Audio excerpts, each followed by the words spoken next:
Your Faith is Your Fortune by Neville Goddard. One of the most important things that we can develop in this journey for creating what it is that we desire is faith and conviction that whatever it is that we desire will be brought forth. It is faith that allows us to tap into the subconscious mind and the powers and the knowledge and wisdom that we already have within.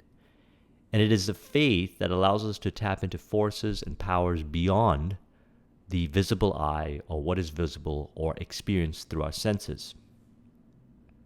Faith is the only antidote for fear, doubt, hesitation, and faith will allow you to create whatever it is that you desire in ways that you never imagined possible. The goal is to visualize and emotionalize yourself being able to create what it is that you desire and to feel that feeling of the wish fulfilled. And then have absolute faith that it will materialize and be brought forth. You will attract the right people, environments, circumstances. You will have hunches and inspirations as to what to do, specific actions to take. And you will know what is the right thing to do when you learn to listen to yourself and realize that there is a power that exists that is beyond the comprehension, but yet within the understanding of those that realize that it exists. And one of the words that can sum it up is the word faith. Man shall decree a thing, and it shall come to pass. Whatever it is that you experience and believe as far as reality goes is reflected to you in the external world. The outer world is a reflection of your inner world. We can learn by looking at the creations of others or looking at the external world and then programming ourselves to be able to create that accordingly.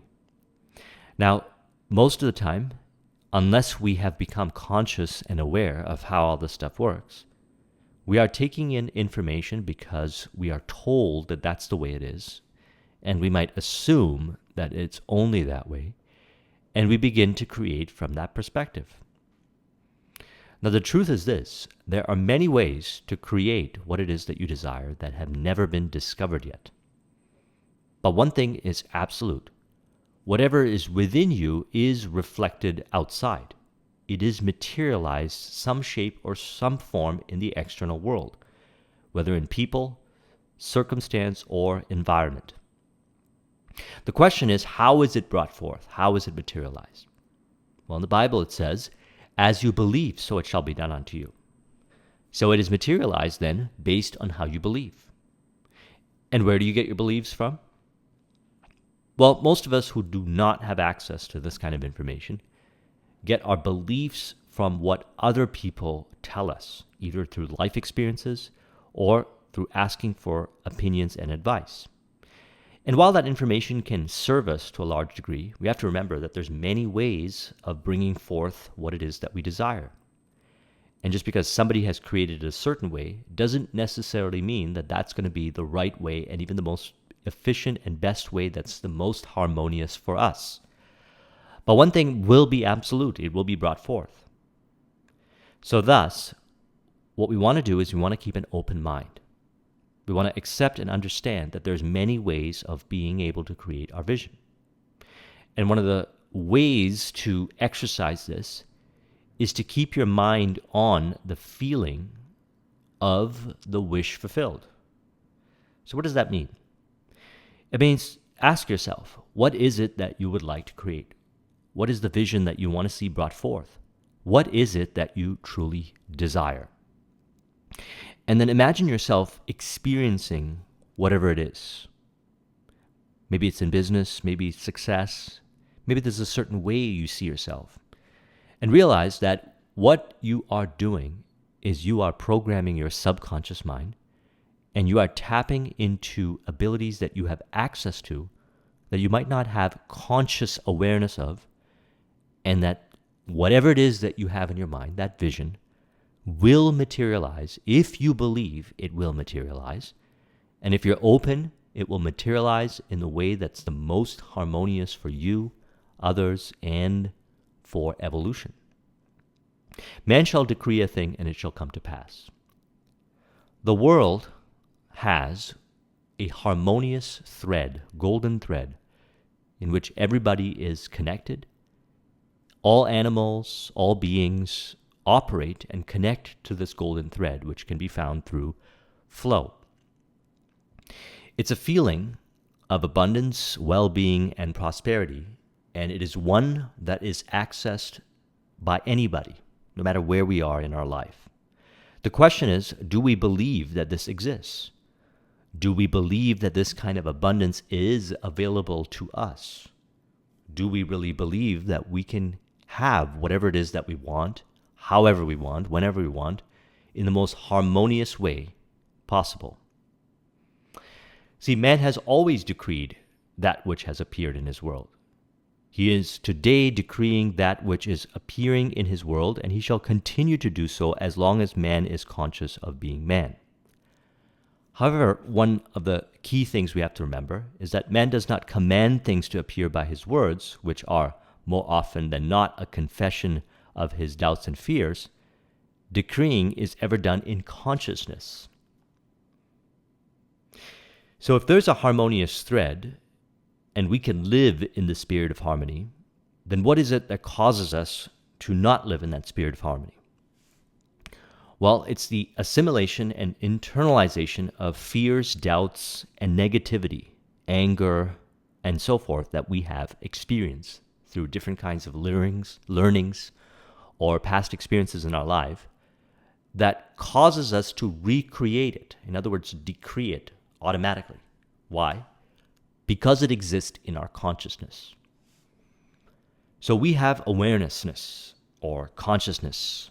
We have the ability to look at whatever we have right now in the external world and ask ourselves, how is this here? What caused this to show up? What is within that brought this forth? Or we could choose to not remain conscious and leave it up to the external and say, I don't know how this got here. This is random. This is something that is beyond my control. I have no control over it. If we assume that fact, that things are beyond our control, then we decree that thing, and so it shall be manifest, that we will not understand how it is within our control. However, if we sit down and study and reflect upon how something is brought up into the external world right now, and we reflect back into earlier stages of our lives of where we learned different kinds of things, we can track back and we can correlate the external world based on cause within that was experienced and learned through past situations in our life. Now, the power is in the meaning we give to things. In the Bible it said, as you believe, so it shall be done unto you. So it shall be done unto you is decreeing a thing, and it shall come to pass. Whatever is in your mind will be brought forth, positive or negative. How you believe it shall be done unto you, that is based on your beliefs. And again, where do our beliefs come from? Well, most of us who do not have access to this kind of understanding will adopt beliefs without actually questioning them. Why? Because in earlier stages of our lives, we were taught to listen to those that have had experiences and to internalize beliefs based on what they say. And while this might have served us to some degree, we have within us, perhaps, some belief systems that don't necessarily serve us. Perhaps there's a lot of them. And thus, what ends up happening is we're creating reality based on those belief systems. And maybe some of those belief systems is to blame others or blame the external world rather than taking responsibility and reflecting to see how we are the cause within. And there's a certain stage that a person goes through in life, in this journey, where they realize that perhaps they are the cause. And then they have a choice. They can either honor that and move forward with that and go deeper into the awakening or the realization of themselves, and they can uncover how it is so, and they can change it by changing the cause within. Or they can deny it, and they could look for some kind of fact that validates that denial. And as they decree a thing, so it shall come to pass. They will find the fact. There's a point when a person hits where they realize that the outer world is a reflection of an inner world, and they can do stuff about it. They can change it. And they can go on this journey, or they can not go on the journey. But the truth is, man shall decree a thing, and it shall come to pass based on his consciousness.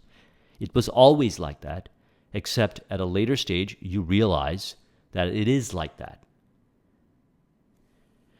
Now, we always talk about how words have an impact on the external world.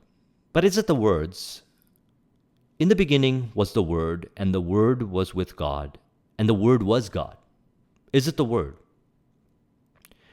See, every man automatically expresses which he is conscious of being, without effort or the use of words. At every moment of time, man is commanding himself to be and to possess that which he is conscious of being and possessing.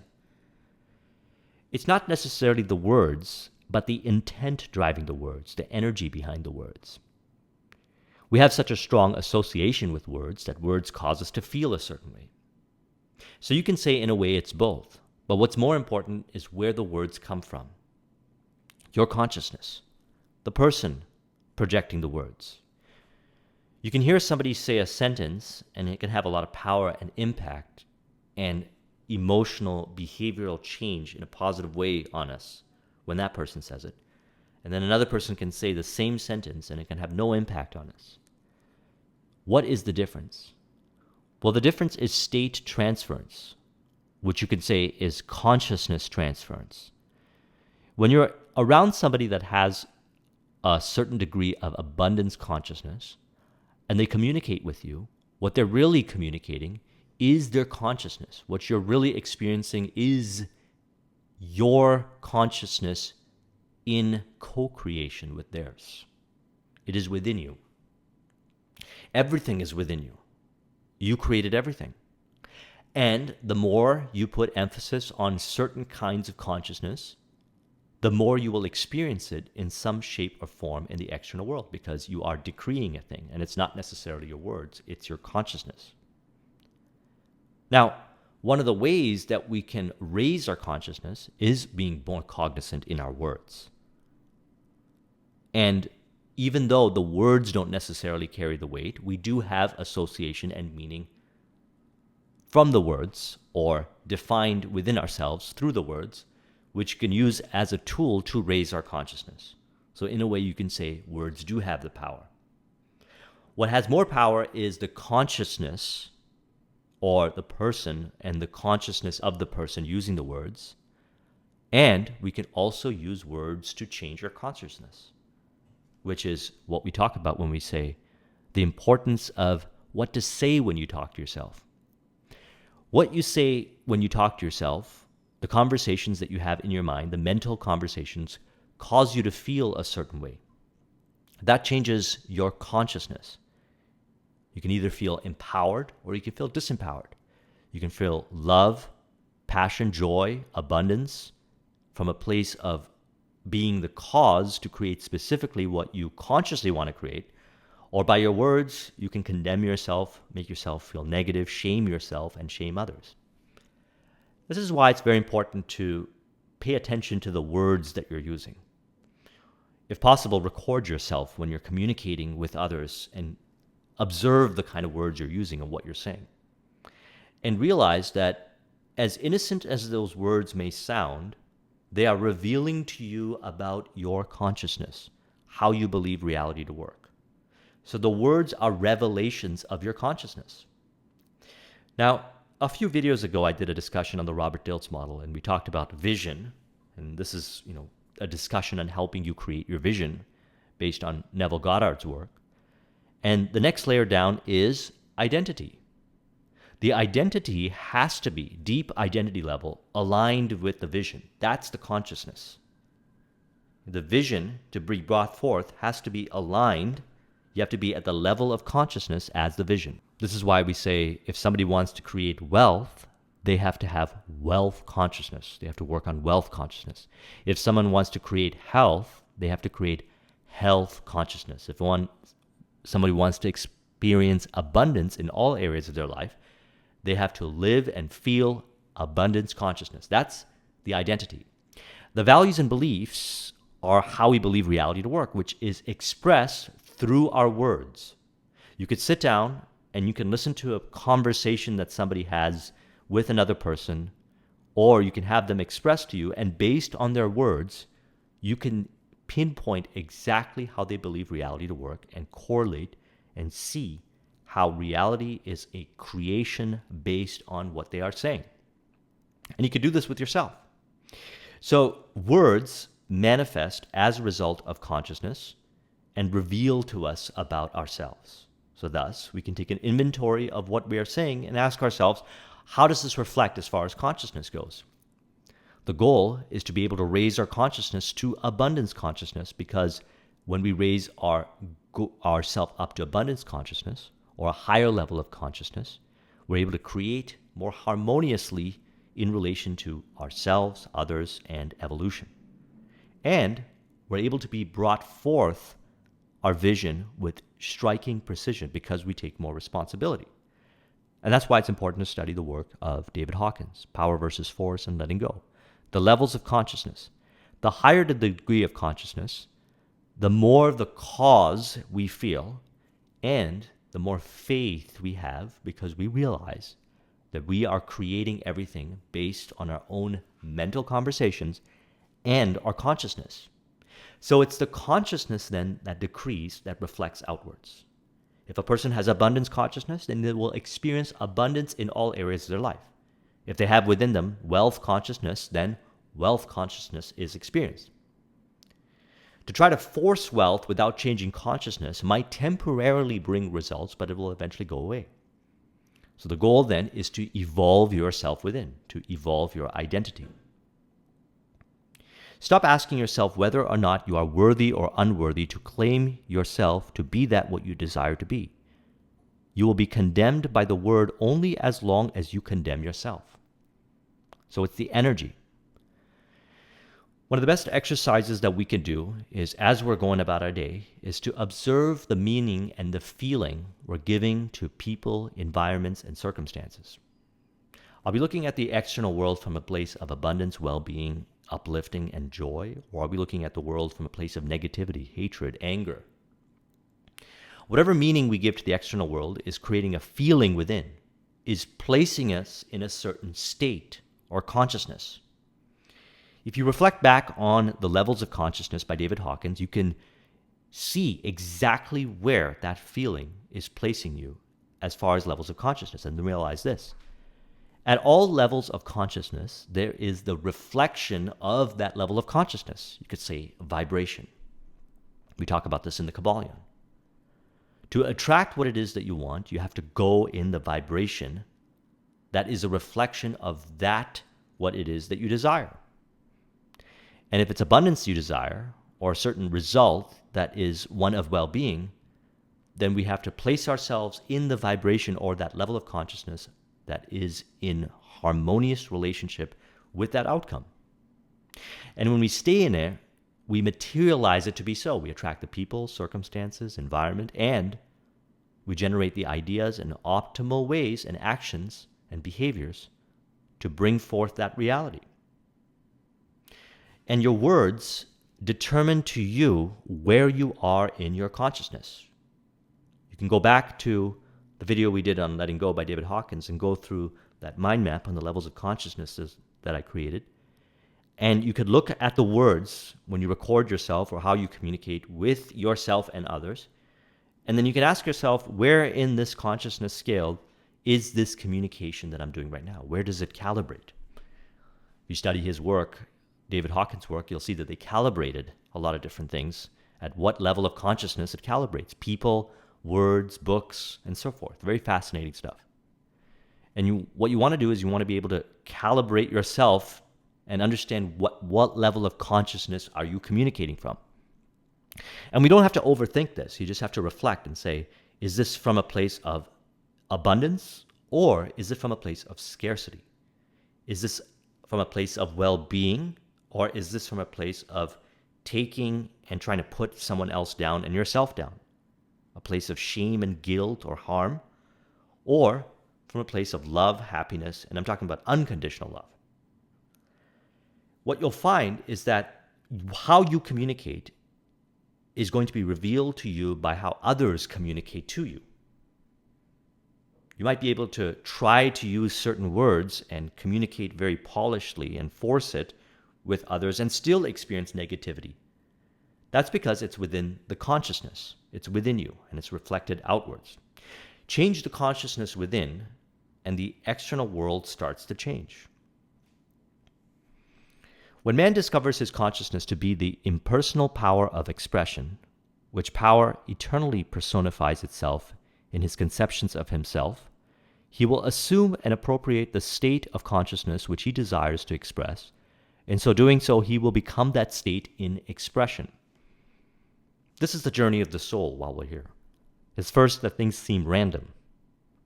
And then we start to realize, and do an experiment. Reflect on your own experience. Think of a time when you felt great, when you felt yourself in flow, when you felt positive, and then you noticed the world reflecting accordingly. Now think about a time in your life where you felt negative, where you maybe felt anger, and then you looked at the external world and you noticed that there was more anger being reflected to you. Think of a time where you were experiencing a lot of fear, and then you started to notice that the external world was experienced as a very fearful place. Think of a time where you felt a lot of happiness, joy, and well-being, and abundance, and a sharing, unconditional love energy, and people, environment, and circumstance reflected it back to you. Those are states that you are expressing in your consciousness, and it was mirrored back to you. "Ye shall decree a thing, and it shall come to pass," can now be told in this manner. You shall become conscious of being or possessing a thing, and you shall express or possess that which you are conscious of being.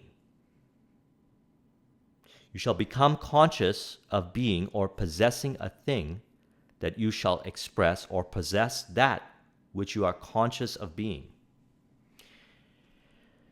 So you cannot serve two masters or opposing states of consciousness at the same time.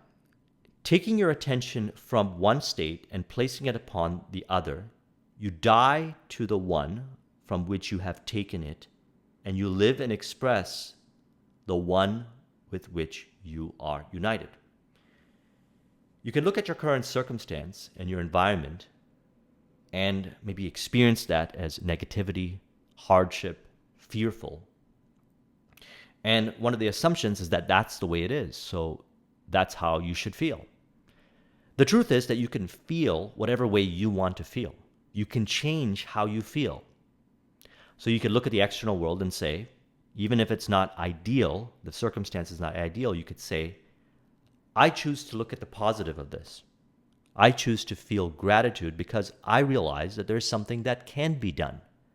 And I know as fact that as I elevate my feeling, I will find the way. And what you'll start to notice is that you will find the way. You'll find that that environment and circumstance and that situation will change. Maybe not drastically, but it will begin to change. Now, this is something that I've experimented all throughout my life in my journey of entrepreneurship and personal development. Is in the earlier stages, I was very identified to maybe a situation that was negative. And then what I found is that it kept replaying and recreating itself, and it remained there. And then when I started to get access to this information and begin to work on it, I first had doubts that I could change the feeling, because the doubts materialized by people saying things like, no, you can't change the feeling. This is how you're supposed to feel. But I had the faith, and this is the faith part, and this is why it's so important to have faith, that it is so. See, faith is belief that it can be better. There is a higher level of consciousness. There is a possibility, even if the external world, through whatever facts and figures, prove it to not be so, and then you realize that it was just an assumption. It was a fact based on someone else's thinking, but you got to have the faith. Then when you have the faith, you start to feel a little better. And then all of a sudden a way reveals itself, just like that. And then you do this over and over again till eventually you realize that faith in that outcome, that vision, in the possibility of it getting better, materializes in the external world representation of that consciousness of well-being that is found in that faith. So that is what is meant when he says you cannot serve two masters or opposing states of consciousness at the same time. You're either identified with that situation, the negative meaning you're giving to it, or you are looking at that situation from the perspective of it can be done. There is a way. It is possible. Some way, somehow, I might not know, but it is possible and it will be brought forth. I am decreeing it so, and it'll be done. And then it changes. To rise to the level of any state is to automatically become that state in expression. But in order to rise to that level, you are not now expressing. You must completely drop the consciousness with which you are now identified until your present consciousness is dropped.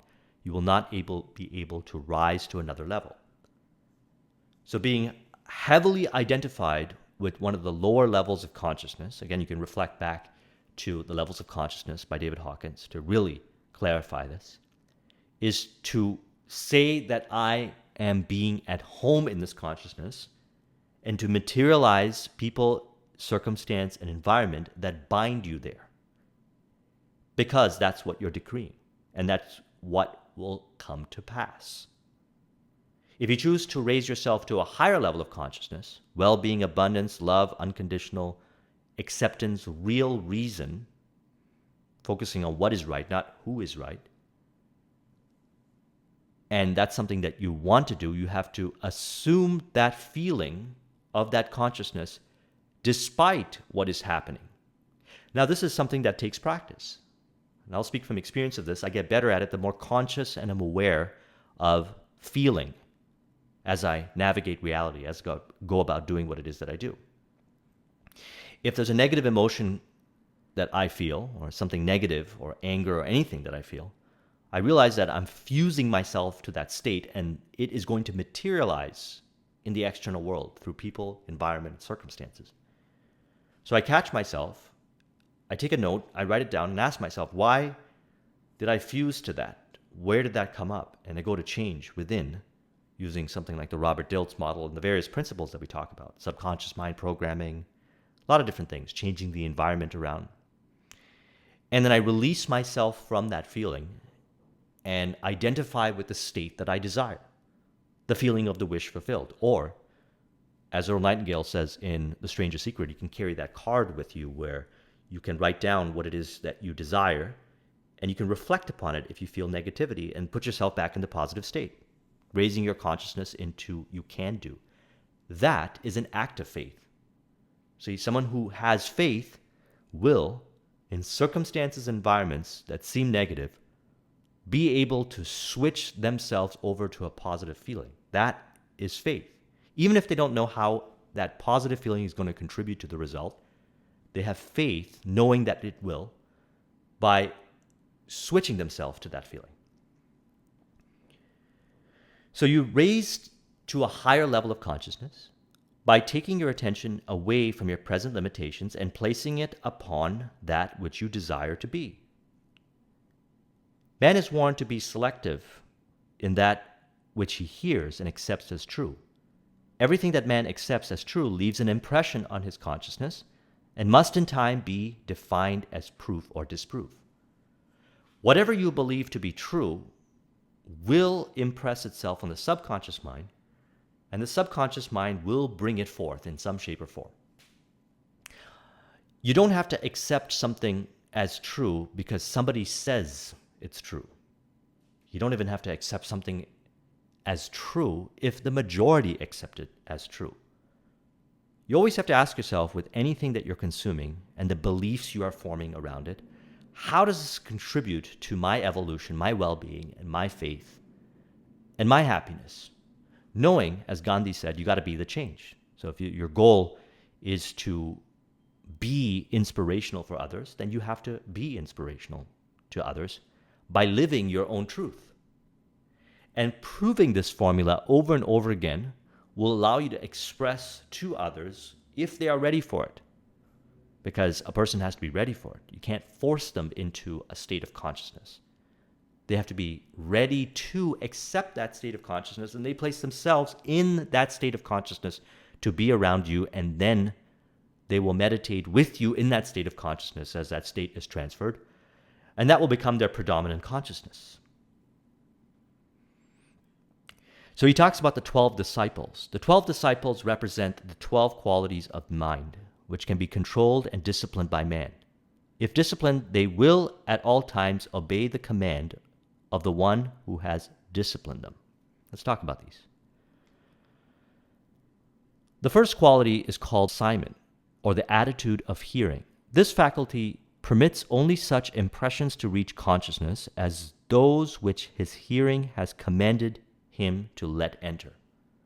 So here we talk about guarding your subconscious mind, being conscious and aware of the kind of information you are choosing, and more importantly, the meaning you are giving to that information. So it's not necessarily the words, we talked about this earlier, but the meaning you are giving, the feeling that you have with the words. The second quality is to be called Andrew or courage. The second quality to be called to discipleship is Andrew or courage. As the first quality, faith in oneself, is developed, it automatically calls into being its brother, courage. So courage is the ability to realize that there is an alternative way to do something, even if everybody around you says it's not so. Courage goes hand in hand with faith. You have to believe it's possible, and you have to honor that belief. You have to learn to trust yourself. The next two who are called are also related. These are the brothers James and John. James, the just, the righteous judge, and his brother John, the beloved. Justice, to be wise, must be administered with love, ever turning the other cheek, and at all times returning good for evil, love for hate, nonviolence for violence. These two aspects of the mind are one and inseparable when awakened. Such a disciplined one forgives all men for being that which they are. He knows, as a wise judge, that every man perfectly expresses that which he is, as man conscious of being. He knows that upon the changeless foundation of consciousness, all manifestation rests, that changes of expression can be brought about only through changes of consciousness. We've talked about this extensively. If you receive hate, respond with love. You can change the meaning. If you respond with love, the external world changes. The person changes. Try it out. Now, this doesn't mean you have to go around looking for hate and then trying to convert that over to love. Do the best you can to keep your mind on a consciousness of love and well-being. And as you navigate reality, if you experience any kind of negativity, change the meaning real time to what it is that you are experiencing, more from a place of love, from a place of returning good back to it. You fuse yourself with that state and you materialize it to be so. So, for example, when you're in a difficult conversation with somebody, and if that person seems negative or angry, you can continuously, not from a place of force or denial, but from a place of acceptance, project a state of well-being, which is the desired state for the other person, even if they're not consciously aware of that in that moment, because they don't realize they're fused with the state of negativity. You can still bring the positive state, and what you'll notice is the other person will start to adjust to that state. And they will fuse with that state if they want to. That's the key thing, if they want to. But the goal is this: you bring that positive state. The fifth quality is Philip. This one asks to be shown the Father. The awakened man knows that the Father is the state of consciousness in which man dwells, and that this state of Father can be seen only as it is expressed. The sixth is called Bartholomew. This quality is the imaginative faculty, which quality of the mind, when once awakened, distinguishes one from the masses. So this way of thinking right here is a distinguished way of thinking. It may not be the way of thinking of the masses. However, it is one that brings you in an enormous amount of cause-based experience of reality. In other words, you realize that you are the cause. You take the power back and you express accordingly, intentionally, based on the consciousness that you want to experience by projecting it from within, by changing your consciousness within, the state within reflected outwards. And no matter what the masses or anyone says to you, you hold on to this and you continuously express it and realize through the experience that it is this way. Test it out. You've already noticed that it's this way. You've already experienced situations in your life where you felt a positive state and it was reflected accordingly. Now you're going to do it more mindfully. And even if others deny it, you'll still do it because you realize that that denial was within and materialized outwards. And now you override it by putting your attention on the state that you desire, and you maintain that attention on it by feeling the feeling of the wish fulfilled, and it materializes despite what is being interpreted as not what you'd like. And it's the realization that the meaning you give to it is governing the feeling that you have, and that feeling you have is changing your state, your consciousness. So it's about the feeling. The seventh is Thomas. This disciplined quality doubts or denies every rumor and suggestion that are not in harmony.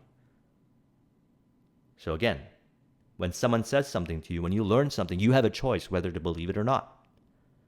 If it's not in harmonious relationship with who you are, the well-being, love, unconditional love, and happiness for yourself, others, and evolution, then why do you believe it? You don't have to. If you believe it, then you fuse yourself with that level of consciousness, and you begin to materialize it further. Matthew the 8th is the gift of God. This quality of the mind reveals man's desire as gifts of God.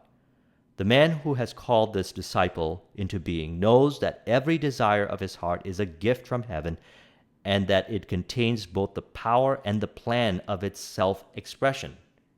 Spirit of harmony, that's what I call it. Spirit of harmony. Win for you, win for the other people involved, and win for evolution or divine manifestation. That is Matthew. That is connecting with the imagination in which you have the conversation with God, being one with God. That state of consciousness is an elevated state of consciousness, one that you experience by living this philosophy more and more. And that's when you have even more faith. In a way, you could say faith becomes automatic because you know, despite the opinions of others, how it works. And you begin to materialize in harmonious relationships with yourself, with others, and evolution or divine. The ninth principle is called James. This is the quality of discernment. A clear and ordered mind is the voice which calls this disciple into being. Clarity within, specificity. That's why I really like the Robert Dilts model, because that helps you with clarity. When you are clear within and you know exactly why you do what you do, which, by the way, is something that you experience on your journey. Okay, this is a journey. We're talking about the journey. What's more important, the destination or the journey? Well, I believe both are important. The journey and the destination, both are important. Value both of them equally, because you will hit the end result. You shall decree a thing and it shall come to pass. And the journey is the feeling. So if you're not happy with the journey, then you are fusing yourself with an unhappiness state, which is going to hinder your ability to create that outcome. Thaddeus, the 10th, is the disciple of praise, a quality in which the undisciplined man is woefully lacking. When this quality of praise and thanksgiving is awake within man, he walks with the words, "Thank you, Father," ever in his lips. Be grateful that everything teaches you about yourself. Be thankful for that what you receive right now as everything you need. Acres of diamonds. You are on your own acres of diamonds right now to be able to create whatever it is that you want. This is a discipline. Okay, this discipline is very important because then it keeps you in the state of fusing or fusion with gratitude, happiness, well-being, unconditional love. which is the state required to manifest your dreams and desires. Because I'm going to assume that your dreams and desires are that of the level of consciousness of faith and happiness and well-being and prosperity. So you fuse yourself with the state. The 11th quality is Simon. A good key phrase for this disciple is hearing good news. Simon from the land of milk and honey, when called to discipleship, is proof that one who calls this faculty into being has become conscious of the abundant life. Conscious of the abundant life. The kingdom of heaven is within you.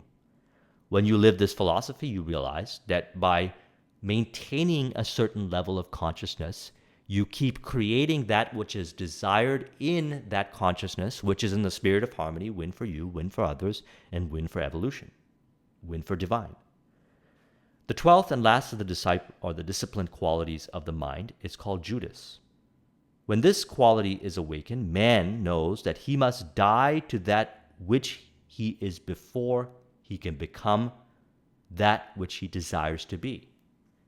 In other words, we die to the consciousness that we do not desire to be born again to the consciousness that is harmonious with the vision, which is the connection of God in our imagination, that is in the spirit of harmony, win for you, win for the other person, and win for divine and evolution.